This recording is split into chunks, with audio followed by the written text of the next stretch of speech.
To review, the cognitive process of recall is the speed and accuracy in which the brain can pull information from long-term memory into short and working-term memory and utilize it in a given situation. This is Grand Prix multiplication, and this is an example of a recall game for multiplication. As you can see, you can play against either computers or other people, so if other people in the class wanted to play, that's great.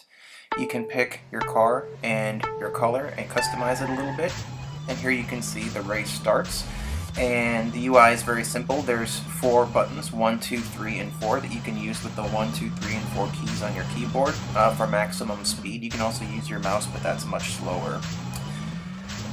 Simply, if you answer a question correct, you go faster and you get a speed boost, and you're presented with a new question.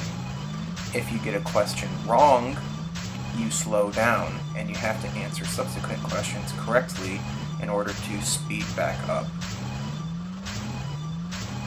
As you can see, you continue to answer questions correctly as you make it around the track. A round is about 1 minute. Okay, so this isn't a very high time intensive game. This is something that students can play even if they have just 5 or so minutes of free time. At the end of each round, we come to a score screen which can be printed out for teacher record keeping data, and it also shows a nice error analysis where it displays the questions that a student got wrong, so that a teacher can do error analysis on the incorrect answers and look for any patterns in their factual recall or their pattern recognition, as far as if they're trying to teach the patterns of, let's say, multiplying 2s, 3s, 5s, or otherwise.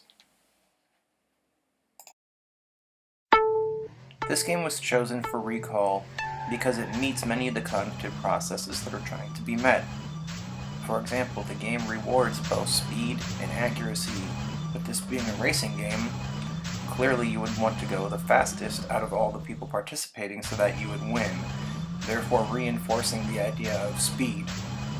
Also, the game reinforces accuracy because for every question that you get right, you gain a boost to your overall speed, so you end up going faster, and it also punishes mistakes, whereas if you answer a question incorrectly, you slow down, so it disincentivizes mistakes, and it rewards not only accuracy, but continued accuracy and the higher percentage of correct answers that a player gets.